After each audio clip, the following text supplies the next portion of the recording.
करेंगे और किसी गांव का जायजा भी लेंगे, इस पर क्या कहना है? मैं समझता हूं कि योगी जी केवल दिखावा कर रहे हैं।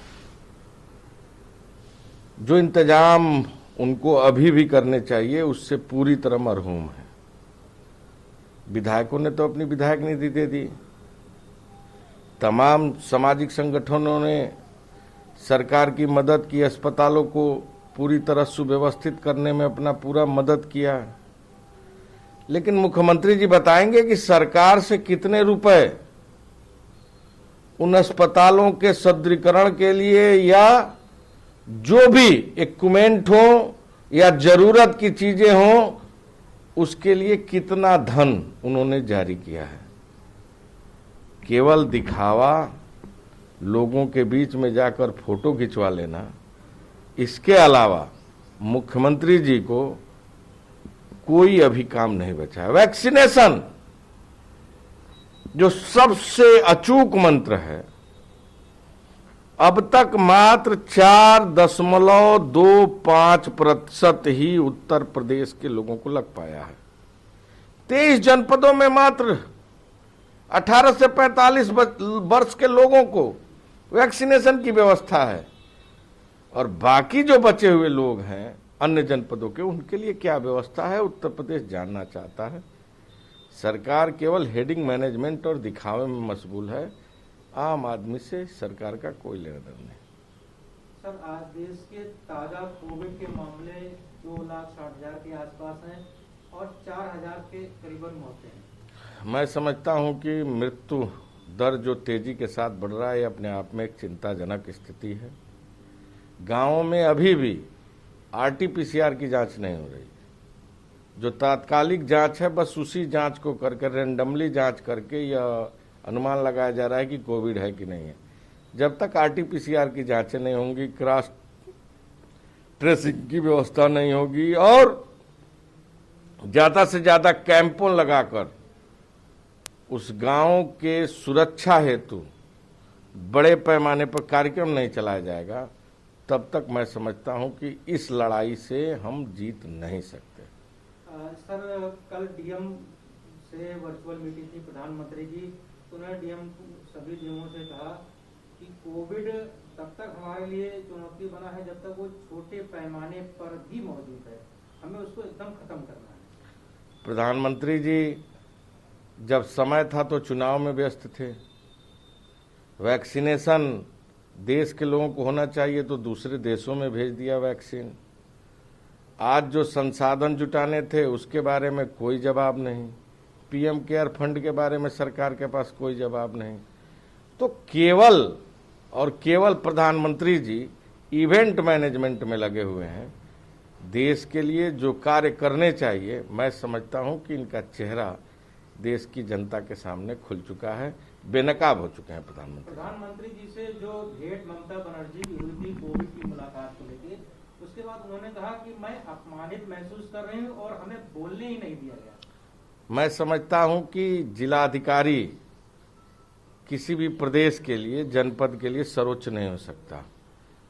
जनता के चुने हुए प्रतिनिधि भी हैं और एक जनता की चुनी हुई सरकार है, और कोई भी प्रधानमंत्री जी को मैं समझता हूं, ये मैं तो एक सलाह दे सकता हूं, बाकी प्रधानमंत्री जी सबसे बड़े इस देश के पद पर बैठे हुए हैं, कि उनको चर्चा करनी चाहिए, वार्ता करनी चाहिए तो वहाँ के स्थानीय मंत्रियों से, वहाँ के मुख्यमंत्री से और जनप्रतिनिधियों से। अधिकारी तो केवल आंकड़े बताने में मशगूल रहता है, और जो स्थलीय और स्थानीय निरीक्षण जनप्रतिनिधि करता है, क्योंकि जनता के विश्वास के लिए जनप्रतिनिधि का चुनाव होता है।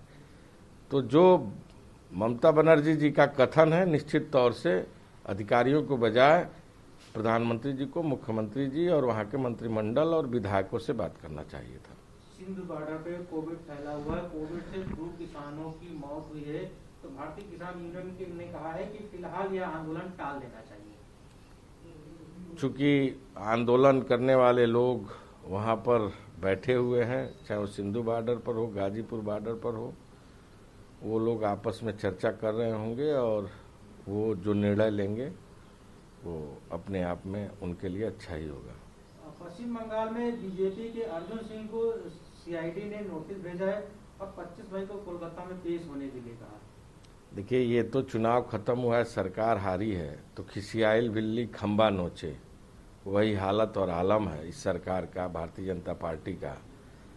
प्रधानमंत्री हारे हैं, गृह मंत्री हारे हैं, देश के सारे मंत्री हारे हैं, तो कुछ न कुछ तो ऐसे कार्यों के बारे में पहले से ही अनुमान था। अब ये हो रहा है तो कोई नई बात भारतीय जनता पार्टी के सरकार में देखने को नहीं मिल रही है। राजू हत्याकांड में तमिलनाडु के मुख्यमंत्री ए.के. स्टालिन ने 7 दोषियों की रिहाई की मांग की है। राष्ट्रपति रामनाथ कोविंद को पत्र लिखा है।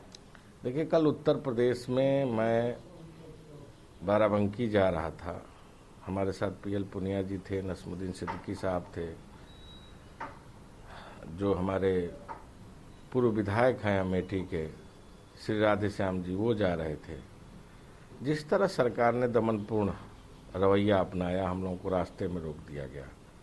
100 बरस पुरानी मस्जिद जो वहाँ के खतौनी में पहले से दर्ज है, जिसका मुकदमा सम्मानित उच्च न्यायालय में चल रहा है। उच्च न्यायालय ने कहा कि जिलाधिकारी इसका पूरा जांच ब्यौरा देखें, इसको सुने, उसके बाद कोई निर्णय लें। बिना दीवानी न्यायालय के कोई भवन नहीं तोड़ा जा सकता, और वहाँ के एसडीएम ने अवैध तरीके से लोगों के भवन को तोड़वाकर उनके आस्था और विश्वास के साथ खिलवाड़ करने का काम किया है। ऐसे में उस एसडीएम के खिलाफ गंभीर कार्रवाई होनी चाहिए, मुकदमा दर्ज होना चाहिए, और जो 100 वर्ष से स्थापित वहाँ मस्जिद थी उसका निर्माण भी होना चाहिए। सिटिंग हाई कोर्ट के जज से पूरे घटना की जांच होनी चाहिए। केंद्र ने राज्यों को आदेशित किया है और सलाह दी है कि ब्लैक फंगस महामारी रोग अधिनियम 1897 के तहत जो म्यूकोरमिकोसिस को संचारी रोग के रूप में ले। मैं समझता हूं कि ये एक नया बीमारी देश के सामने आया है और इससे भी कुछ लोग प्रभावित हुए हैं।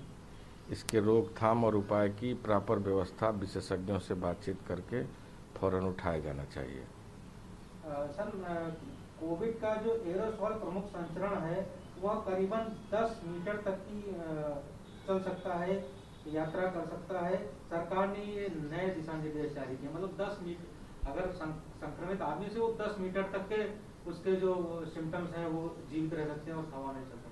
मैं समझता हूं कि ये अपने आप में एक चिंताजनक स्थिति है और विशेषज्ञ ही इसके बारे में बता पाएंगे कि इसके सुरक्षा के क्या उपाय हैं।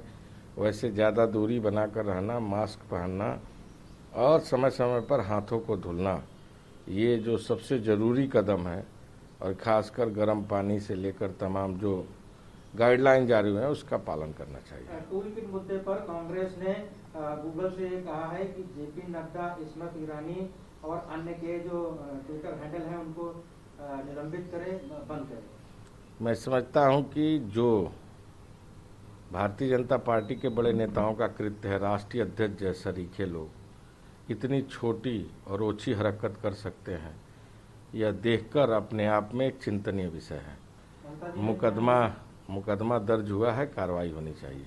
ममता जी ने पीएम मोदी को पत्र लिखा है और वैक्सीन 20 लाख वैक्सीन की मांग की है। उन्होंने अपने प्रदेश के सुरक्षा के लिए, वहाँ के आम नागरिकों के लिए मांग की है। मैं समझता हूँ कि प्रधानमंत्री जी को विचार करके तत्काल उसे उपलब्ध कराना जाना चाहिए। पिनाराई विजयन ने दूसरी बार ली केरल के सीएम पद की शपथ 20 मंत्रियों के साथ। उनको बधाई, शुभकामना। उम्मीद है कि केरल के विकास के लिए, केरल के विश्वास के लिए और केरल की जनता के लिए वो अच्छा कार्य करेंगे। देते हैं।